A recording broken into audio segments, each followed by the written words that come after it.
Hello friends, welcome to my channel learn time repeat. ये question मुझे insta पे doubt आया है। इस क्वेश्चन में उन्होंने कहा है PP agro limited company has an authorise capital of rupees 2,50,000 in rupees 10 share of these 4,000 share were issued a fully paid up in the payment of building purchase. तो building purchase करी है, in return उसको क्या कर दिया है, shares issue कर दिए हैं। उसके बाद उसने कहा जो 8,000 शेयर हैं वो सब्सक्राइब किए गए हैं for by the public during the first year ₹5 पर शेयर वर कॉल्ड अप। 10 का था बट सिर्फ 5 पर शेयर ही हमने कॉल्ड अप करे हैं, जिसमें टू रुपीज़ आने हैं एप्लीकेशन में, 1 अलॉटमेंट पे, 1 फर्स्ट कॉल पे एंड 1 सेकेंड कॉल पे। The amount received in respect of these share were as follow. और ऐसे ऐसे अमाउंट हमने रिसीव किए हैं, ठीक है। 6,000 शेयर्स के ऊपर हमने सारा अमाउंट रिसीव किया है। 1,250 दैट इज 1250 पे हमने 4 रुपीज़ रिसीव किए हैं। 500 शेयर पे हमने 3 रुपीज़ रिसीव किए हैं एंड 250 शेयर्स पे हमने सिर्फ 2 रुपीज़ रिसीव किए हैं। द डायरेक्टर फॉर फीचर, उसके बाद डायरेक्टर ने ये इन सब में से सिर्फ 750 शेयर्स को ही फॉर फीचर किया है और उनको किया है जिनसे 4 रुपीज़ से कम मनी आई है, ठीक है ना, जिससे हमने 4 से कम रिसीव किया, मतलब 500 एंड 250 वालों को ही इन्होंने सिर्फ 4 फीचर किया है। और उन्होंने उसके बाद कहा है कि आपने इसकी जर्नल एंट्री पास करनी है और बैलेंस शीट को प्रिपेयर करना है। सो इस क्वेश्चन को सॉल्व करते हैं। सबसे पहले हमारी पहली एंट्री इसके रिलेटेड आएगी, क्योंकि उसने कहा था कि जो 4,000 शेयर्स हैं वो उसने इशू कर दिए हैं एक बिल्डिंग परचेज करने के लिए। तो जब हमने बिल्डिंग परचेज करी, हम उसकी एंट्री लिखेंगे building accounts debited to vendor. तो वेंडर से हमने बिल्डिंग परचेज करी है। 4,000 का हमारा शेयर था इंटू 10, क्योंकि 10 रुपीज़ का 1 शेयर है, ठीक है। 4,000 शेयर्स हमने करे हैं इशू इसको, और 10,000 का 1 था, तो टोटल 40,000 हो गए, ठीक है। मतलब हमने इससे 40,000 की मशीनरी जो है वो हमने इससे बाय करी है। तो ये तो हो गई परचेज की, ठीक है। अब इसको जब हमने इसको शेयर्स इशू करने हैं तो हम ऐसे लिखेंगे वेंडर, ये हमारे पास बिल्डिंग आ गई, और यहाँ पे आ जाएगा vendor, second entry vendor account debited to share capital account. So this will be your second entry and the amount will be similar, that is 40,000। और वो कैसे आया, 4,000 into 10 करके, यहाँ पे हमने उसको शेयर्स इशू कर दिए। नरेशन इज वेरी इंपॉर्टेंट, मैं यहाँ स्किप कर रही हूँ, पर आपने एग्जाम्स में बिल्कुल भी नरेशन स्किप नहीं करनी है, क्योंकि नरेशन के अलग से मार्क्स होते हैं। अब नेक्स्ट जो एंट्री हमारी आएगी, उसने कहा कि 8,000 जो शेयर्स हैं अब वो सब्सक्राइब किए लोगों ने, और उसमें आपने सिर्फ 5 पर शेयर कॉल्ड अप किए हैं, और वो कैसे कैसे हुए हैं वो हमें बता दिया है। मैं यहाँ पे आपको लिखकर इजीली बताती हूँ। एप्लीकेशन में उसने कहा है आपने एप्लीकेशन के टाइम पे 2 रुपीज़ लिए हैं, मंगवाए हैं। अलॉटमेंट के टाइम पे आपके हैं 1 rupees, first call is also 1 rupees and then second call is also 1। तो total this will be your 5, 2 plus 1 3 4 and 5, this will be your 5। so जब हम नेक्स्ट एंट्री डालेंगे, हम अपनी एप्लीकेशंस को मंगवा रहे हैं, एप्लीकेशंस की जो मनी है वो हमें आ गई, तो वो आइए हमारे पास एंट्री आ जाएगी bank account debited to share application account. तो यहाँ पे आप लिख दोगे being money received on application. यहाँ पे मैं लिख रही हूँ, आपने किसी की भी जो नरेशन है वो मिस नहीं करनी। Being application money received, application money receive हुई। और इसका अमाउंट कैसे जाएगा, आपका 8,000 के शेयर्स थे और 2 एप्लीकेशन पे आया है, तो आप इसका अमाउंट लिखोगे 8,000 इंटू 2, तो ये आपके पास आ रहा है 16,000 एंड 16,000। तो आगे क्वेश्चन करने से पहले मैं आपको ये वाली चीज़, ये मैटर समझाना चाहती हूँ कि जिस रिस्पेक्ट में उसने कहा है कि इतने इतने जो है वो शेयर्स में से जिनके पैसे हमने रिसीव जो है, the amount receive in respect of these share were as follow, मतलब कि 6,000 शेयर पे फुल अमाउंट आया, 1,250 पे सिर्फ 4 रुपीज़ आए हैं। तो जो नहीं आए हैं मैं आपको उसका एक टेबल की फॉर्म में समझाती हूँ। सो उसके लिए ओके, तो जो आपके यहाँ मैं वर्किंग नोट्स में समझाती हूँ, वर्किंग नोट्स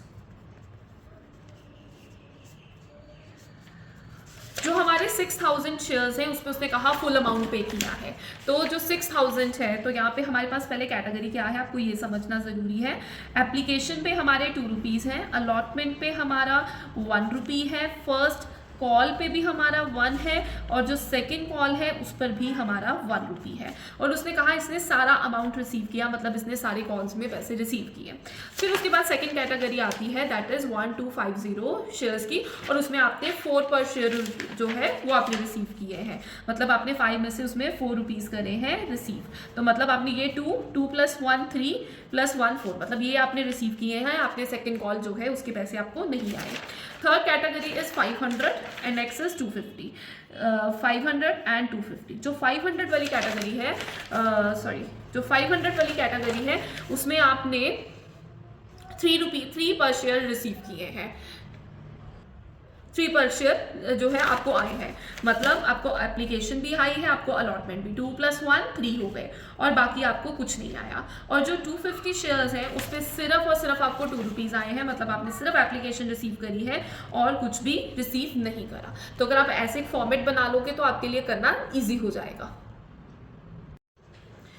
अब हम नेक्स्ट एंट्री डालेंगे इसकी, जब हम शेयर कैपिटल में जो मनी है उसको ट्रांसफर करेंगे तो हमारी एंट्री आएगी share application account debited to share capital. To share capital इसमें कुछ भी हमारा जो है वो नहीं है, हमारा इसमें कुछ भी कॉल इन एरियर्स नहीं है, तो हम डायरेक्टली इसमें भी 16,000 का ही अमाउंट लेकर जाएंगे जैसे हम ऊपर वाले में लेकर गए थे जिसकी कैलकुलेशन आई थी 8,000 × 1 करके। ठीक है, सो यहाँ पे कोई भी कॉल इन एरियर्स नहीं है क्योंकि एप्लीकेशन में सारी मनी रिसीव हो गई है। सो ये एंट्री हमारी फोर्थ एंट्री भी यहाँ पे कंप्लीट होती है। नेक्स्ट एंट्री है हमारी आएगी, हम डालेंगे शेयर अलॉटमेंट की ड्यू की, तो उसके लिए हम डालेंगे share allotment account debited to share capital account. तो इस एंट्री के लिए हम क्या करेंगे, इसके अमाउंट पे, इसका अमाउंट पहले यहाँ पे हम फुल फ्लैश लिखेंगे। हमारा 8,000 का टोटल शेयर्स है, ठीक है, और इस पे 1 रुपीज़ है, तो यहाँ पे टोटल 8,000 आ जाएगा, यहाँ पे भी 8,000 रुपीज़ आ जाएगा। ये हमारी क्लोज हो गई। अब हमारी जो इसमें मनी रिसीव हुई है हम उसकी एंट्री डालेंगे। सो यहाँ पे आएगा bank account debited to share, अब कॉल इन एरियर्स भी साथ में डाल सकते हैं, मैं उस अलग से नहीं डाल रही हूँ और मैं अंदर ही उसको सॉल्व करके बताऊंगी। 8,000 × 1 है, 8,000 का टोटल अमाउंट ये आ गया। अब अलॉटमेंट पे कॉल इन एरियर्स हुए हैं 250 शेयर्स के ऊपर, हमें इस टेबल से इजीली पता चल रहा है, तो हम क्या करेंगे, माइनस करेंगे 250 × 2 करके, 250 × 1, अलॉटमेंट पे हमें नहीं पैसे आए तो वो 250 × 1 करेंगे, तो इसको सॉल्व करेंगे। 8,000 ऐसे ही रहेगा, माइनस 250 हो जाएगा, तो ये आपके पास आ जाएगा 7,750। ये हमारी अलॉटमेंट की भी एंट्री हो गई। अब हम करेंगे फर्स्ट कॉल की एंट्री डालेंगे ड्यू की, तो वो एंट्री आएगी share first call account debited to share capital account. तो एंट्री विल बी सिंपल, ठीक है, और इस एंट्री का जो अमाउंट है हमारा शेयर फर्स्ट कॉल पे 1 रुपी है, तो हम सिंपल डालेंगे 8,000 × 1, तो यहाँ पे हमारे पास 8,000 रुपीज़ आ जाएगा। ये तो हो गई उसकी ड्यू की एंट्री। अब है हमारी रिसीव की एंट्री। रिसीव की एंट्री के लिए bank account debited to share first call account, तो इसके लिए भी हम क्या करेंगे, सिमिलरली 8,000 तो ये ऊपर वाला आ गया, इसमें से जो हमारे कॉल इन एरियर्स हैं उनको माइनस करेंगे। आप अलग से एंट्री डाल भी सकते हो, bank account debited call in arrears account debited to share first call, ठीक है, तो जो यहाँ पे अमाउंट आएगा वो आप इधर लिख सकते हो कॉल इन एरियर्स के आगे। अब हमारे पास ये एंट्री में कॉल इन एरियर्स कितने हैं, फर्स्ट कॉल में 500 शेयर्स पे भी नहीं आए हैं और 250 शेयर्स पे भी नहीं आए, तो टोटल 750 का हमारा जो है वो कॉल इन एरियर्स है। तो ये 1 रुपी है, 1 रुपी का है इसलिए मैंने यहाँ 1 लिख दिया। So it is 8,000 minus 750 and you will get 7250। अब लास्ट एंट्री हमारी आ जाती है, that is share second and final call account debited. ये भी ड्यू है, हम मंगवा रहे हैं टू शेयर कैपिटल अकाउंट्स। ठीक है, तो इसका अमाउंट भी कैसे आएगा, सिमिलरली वैसे ही 8000 इंटू 1 करके, तो यहाँ पे 8000 का अमाउंट आ जाएगा। ठीक है, अब नेक्स्ट जो एंट्री है दैट इज रिसीव की एंट्री। तो आपको कैसे डालोगे, मैं इसमें आपको ब्रॉडली बता रही हूँ, आप कोशिश करना सेम पैटर्न ही करना। मैं सिर्फ आपको बताने के लिए कर रही हूँ कि आप ऐसे call in areas her entry में आप शो भी कर सकते हो। तो आप यहाँ पे लिख दोगे call in arrears account debited to share first call. तो इसके अमाउंट कैसे आएंगे, sorry to share second call. तो इसके अमाउंट्स में कैसे डिफरेंस आएगा, बस 8000 जो है वो फुल फ्लेज अमाउंट है, तो 8000 आप इधर लिखोगे। ठीक है, अब जो कॉल इन एरियर्स हुए हैं सेकंड में वो इन तीनों की कैटेगरी की केस में हुए हैं, तो मतलब टोटल ये तुम्हारे हो गए 2000 पे। ठीक है, तो यहाँ पे तुम्हारे 2000 शेयर्स के ऊपर 1 रुपी के हिसाब से जाएगा।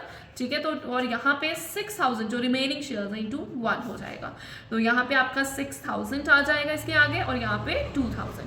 तो ये इसकी फुल फ्लैज हमारी जर्नल एंट्रीज यहाँ पर कंप्लीट होती है। अब आती है इसके बैलेंस शीट की टर्न। हम एक लास्ट एंट्री भूल गए हैं, क्योंकि उसने कहा था director for features 750 shares on which less than 4 पर शेयर हैज़ बीन पेड, जिसमें 4 से कम जो है मनी पे की गई है उनको 4 फीचर करना है। तो सिंपली आपने सिर्फ 500 एंड 250 वाली कैटेगरी को ही 4 फीचर करना है। तो इसकी एक एंट्री लास्ट मेरी यहाँ स्किप हो गई है, हम वो डालेंगे। वो आएगी आपकी entry share capital account debited to share for featured account to share allotment account, share allotment account to share first call account to share second call account। और जो इनके अमाउंट है वो कैसे जाएंगे, हमने 2 कैटेगरी 750 शेयर्स को करना है सिर्फ, और इस पर 5 रुपीज़ आए हैं तो 750 इंटू 5 यहाँ करेंगे। तो जब 750 इंटू 5 करेंगे आपके पास आ जाएगा आपके पास आएगा 3750। ठीक है, और यहाँ पे जो शेयर अलॉटमेंट है इसमें शेयर अलॉटमेंट पे 250 शेयर्स के ऊपर मनी नहीं आई थी, 250 इंटू 1 पे, फर्स्ट पे 750 पे नहीं आई थी, 750 इंटू 1, और इसमें अगेन 750 इंटू 1 पे मनी नहीं आई थी। ठीक है, in case of second call. ठीक है, इन शेयर्स पे नहीं आई थी, और इसको लिख देंगे हम 250, 750 एंड 750। तो ये जो टोटल है ये आपके पास बनता है अमाउंट 17,1750, और इसमें से माइनस करोगे तो आपके पास 2000 आएगा। तो यहाँ पे आप इसको 2000 करोगे। यहाँ पर हमारी ये एंट्रीज जो है वो कंप्लीट हो गई है। अब यहाँ पे हम बैलेंस शीट शुरू करने लगे हैं। सो मैं बैलेंस शीट का फॉर्मेट बना रही हूँ। हाँ जी, अभी इसकी बैलेंस शीट का फॉर्मेट मैंने रेडी कर दिया है। सो इसमें इक्विटी एंड लायबिलिटीज़ है, शेयर होल्डर फंड है, शेयर कैपिटल है, रिजर्व्स एंड सरप्लसेस हैं, फिर non current liabilities and current liabilities. फिर एसेट साइड शुरू हो जाती है, non current asset and current asset. Non current में फिक्स एसेट के अंदर सिर्फ टेंजिबल है, इसलिए I have taken tangible, and current assets are cash and cash equivalent. अब इनके जो अमाउंट्स है वो कैसे जाएंगे आज अब उनको डिस्कस करेंगे। तो सबसे पहला वेरी इंपॉर्टेंट शेयर कैपिटल। तो शेयर कैपिटल के अमाउंट के लिए आपने ऐसे पूरा फुल फ्लेज ट्रीटमेंट बनाना है, नोट्स बनाने हैं। Share capital will be the heading. उसमें आपने कैसे अमाउंट लिखना है वो बताती हूँ। यहाँ पे particulars amount will be the column,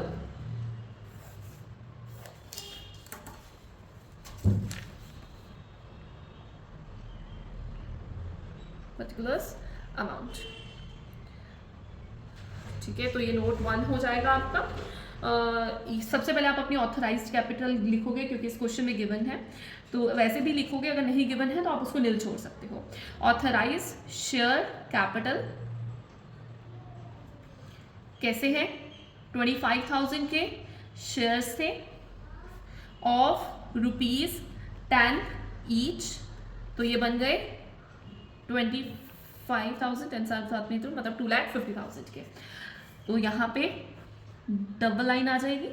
फिर उसके बाद है इसमें से इशूड कितने हुए, अब उसकी डिस्कशन करेंगे। Issued share capital, issued share capital is in question issued share capital was issue कितने हुए, 8,000 प्लस 4,000 टोटल 12,000 हुए हैं, ठीक है। तो यहाँ पे आप लिखोगे 12,000 शेयर्स ऑफ ₹10 ईच, और यहाँ पे आप लिख दोगे 1,20,000 और इसको यहाँ पे बंद कर दोगे। फिर नेक्स्ट बनेगा that is subscribed, called up and paid up capital, and paid up capital, ठीक है। अब इसका शुरू हो जाएगा, तो इसमें हम कैसे लिखेंगे, हमारे पहले 4,000 शेयर्स थे, वो कितने के थे, ऑफ ₹10 ईच, तो ये टोटल 40,000 अमाउंट था, हम यहाँ पे लिखेंगे। फिर उसके बाद 8,000 शेयर्स थे ऑफ ₹10 ईच, बट उसमें से ₹5 कॉल्ड अप थे, कॉल्ड अप, ठीक है। तो 8,000 इंटू 5 आपके पास आ जाएगा, ठीक है, तो वो आपके पास 40,000 अगेन आ जाएगा, ठीक है। तो ये टोटल आपके पास वैसे आता है, दिस इज 80,000, पर इसमें से आपने माइनस करने हैं, that is call in arrears, call in arrears. अगर आप सिंपली करते हो तो कुछ सिंपल करो कि जो कॉल इन एरियर्स हैं,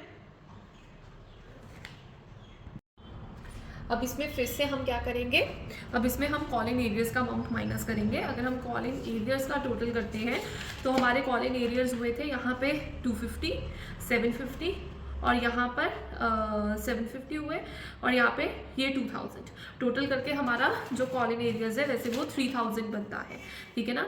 बट 3000 में से जो 4 फीचर है उसमें ये जो मनी 4 फीचर कर दी, हम उसको भी माइनस करेंगे, जो कि है 1750।